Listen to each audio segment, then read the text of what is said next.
तर काय सांगाल? खरं तर तुमचा एक कार्यक्रम होता, तो कार्यक्रम त्याला परवानगी देण्यात आली नाही आणि अशा प्रकारे तुमच्यावर शाईफेक करण्यात आली. हे संपूर्ण कुणाचं षडयंत्र, याच्या पाठीमागे कोण आहे असं वाटतं तुम्हाला?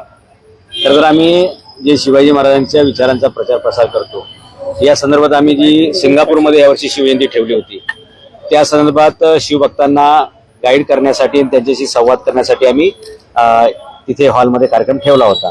परंतु राष्ट्रवादीच्या काही गुंड प्रवृत्तीच्या कार्यकर्त्यांनी सातत्याने दबाव आणल्यामुळे भांडारकर इन्स्टिट्यूटने मग ऐनवेळी दुपारी 3:30-4 वाजता तो कार्यक्रम कॅन्सल करावा लागेल असं आम्हाला कळवलं.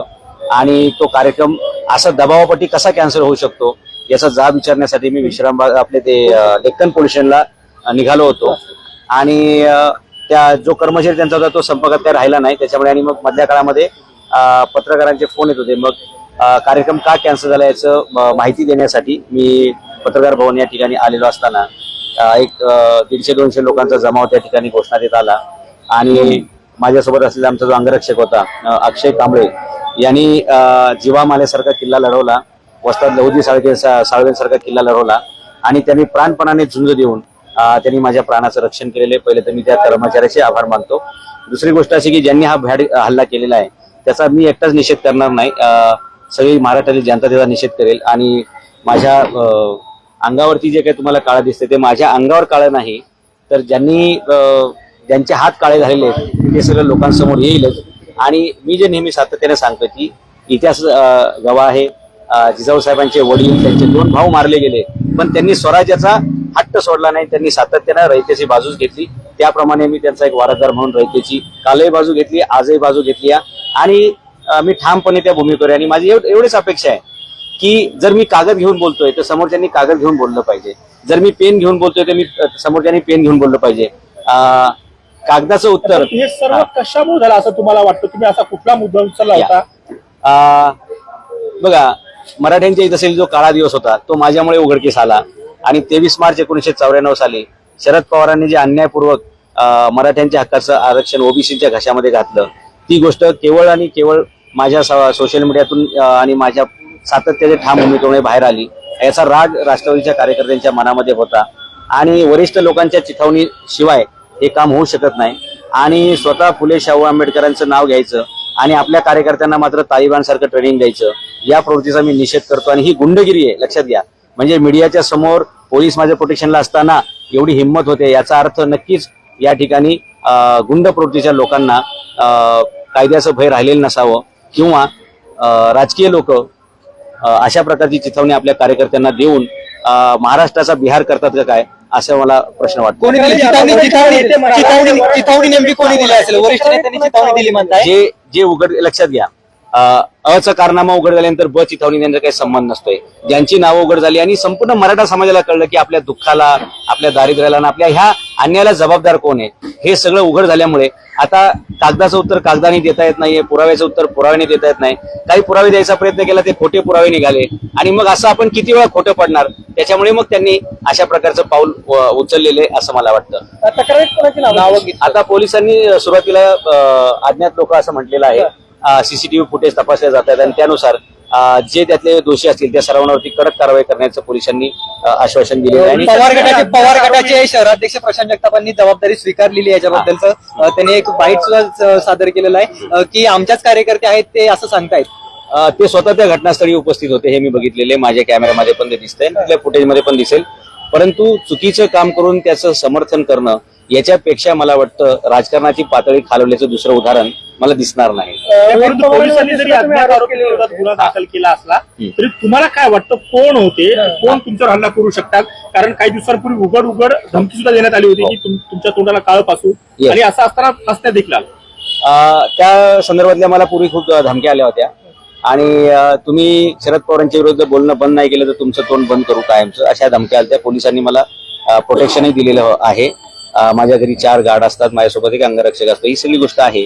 परंतु तरी सुद्धा मी थांबत नाहीये. आणि जनतेसमोर एकदाच उघडच झालेलं आहे, त्याच्यामुळे राग आल्यामुळे लोकांनी ते काम केलेलं आहे. परंतु मी सत्यासाठी कालही ठाम होतो, आजही आहे आणि उद्याही मी सत्याच्या बाजूने उभा राहील. तुम्ही मगाशी रोहित पवारांचं देखील नाव घेतलं होतं, ते रोहित पवारांवरती काय आक्षेप आहे, काय असं तुम्हाला वाटतं रोहित पवार त्याच्यामध्ये? म्हणजे माझा जो प्रश्न होता, मी जे बोललो होतो की हा 23 मार्च 1994 चा GR आहे, त्याची श्वेतपत्रिका काढा. मी काय आरोप करत नाहीये, मला काय कोणाची राजकीय बाजू घेण्याचा काही संबंध नाही किंवा कोणाचा विरोध करण्याचा संबंध नाही. जे घडलं, जे होतं वास्तविक, ते मी समोर मांडायचं काम केलं. आणि तो 23 मार्च 1994 GR आहे, त्या संदर्भात यांना उत्तर देता यांना नाकीनऊ झाले.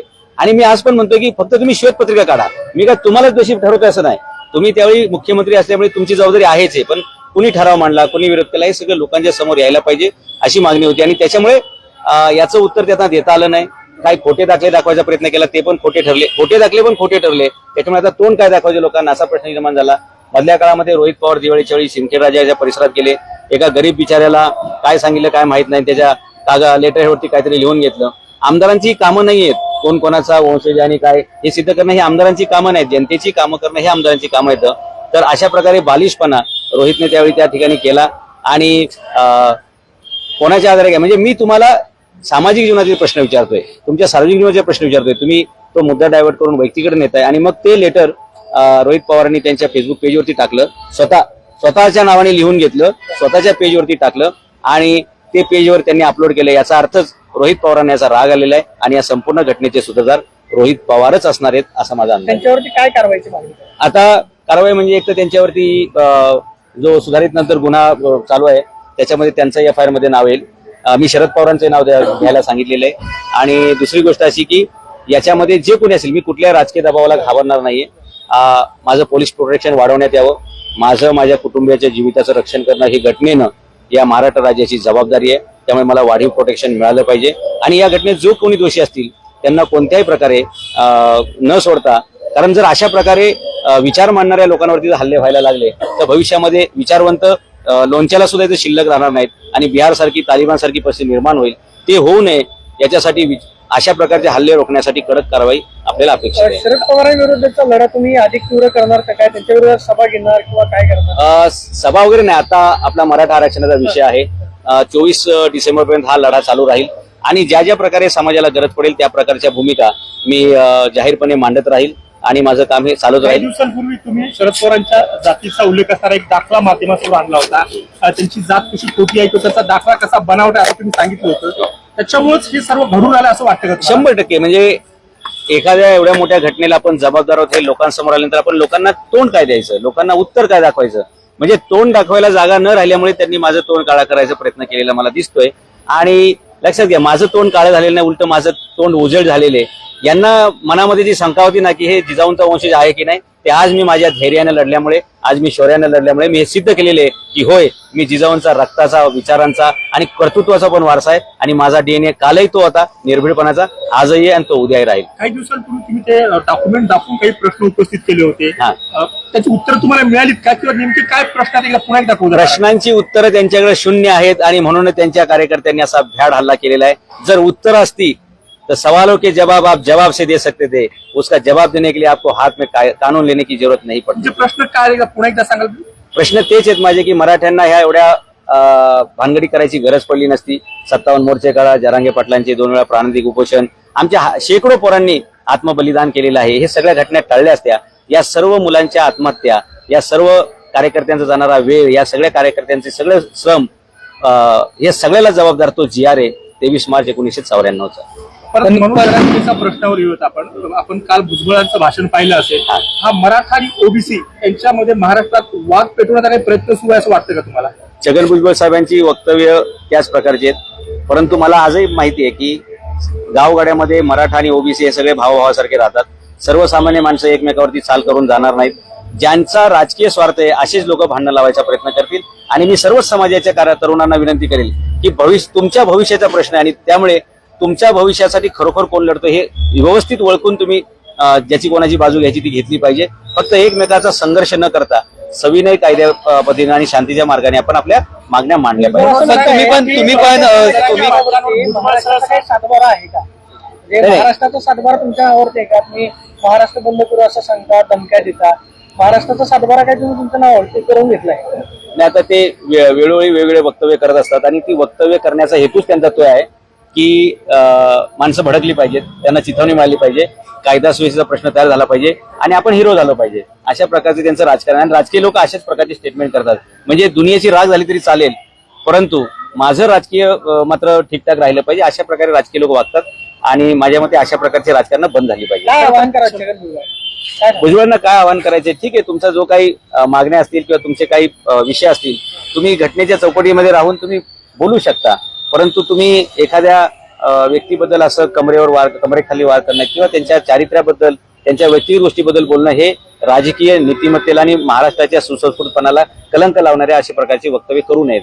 तुम्ही पण काही दिवसांपूर्वी अशीच वक्तव्य केली होती, त्याच्यामुळे हे सगळं झालेलं पाहायला मिळत छगन भुजबळ स्वतः आहे. मंत्री आहेत, सरकारमध्ये सहभागी आहेत, असं असताना सुद्धा अशा प्रकारचं चिथावणीखोर वक्तव्य करणं कितपत योग्य आहे?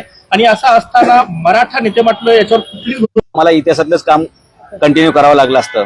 त्या बिचाऱ्या दुर्दैवी लोकांनी ते काम हातात न घेतल्यामुळे मला ते हातात घ्यावं लागलं. युद्ध कौरव पांडवांचं होतं, पण कृष्णाला मध्येच उतरावं लागलं, त्याची द्वारका सोडून यावं लागलं.